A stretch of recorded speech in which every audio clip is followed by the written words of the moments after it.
Good evening. Thank you for joining us. I'm Yoon Jung-min. Another meeting by the three leaders of South Korea, the U.S. and Japan. President Yoon will be traveling to American presidential retreat of Camp David next month for talks with his host Joe Biden and his Japanese counterpart Fumio Kishida. This as they bolster three-way economic and security cooperation at a high-stakes moment. Our top office correspondent Oh Soo-young begins our coverage. The leaders of South Korea, the United States and Japan will meet again next month for a summit at the U.S. presidential retreat of Camp David, amid ongoing challenges to regional and economic security.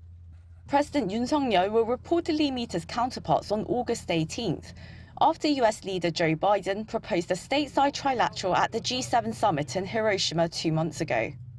The upcoming meeting marks the first standalone summit between the three countries, as previous sit-downs took place on the sidelines of other summits. It's also the first time for the US president to host foreign leaders at Camp David, which has been the site of several historic meetings and negotiations involving world leaders.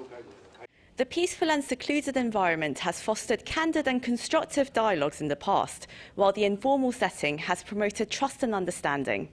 So the question is, what will be discussed behind closed doors, and more importantly, what outcome will emerge from them? Yoon's principal deputy security advisor Kim Tae-ho hinted earlier this week that the three leaders would discuss security and economic cooperation among other agenda items. The meeting notably comes after South Korea resumed military intel sharing with Tokyo and forged a new nuclear consultative group with Washington, ramping up security cooperation with both regional partners amid North Korea's missile testing.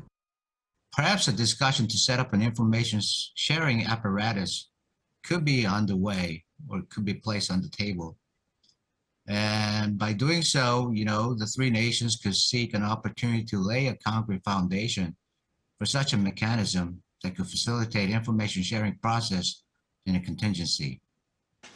The three countries have also been increasing bilateral as well as trilateral forms of economic and tech cooperation, reviewing ways to bolster semiconductor production, batteries and supply chains of critical minerals. Observers expect the trilateral meeting to build on the leaders' pledge in Hiroshima to upgrade their cooperation to a new level in various areas, including in the sharing of missile warning data, their respective Indo-Pacific strategies, economic security, and engaging with Pacific Island nations. Oh Soo-young, Arirang News.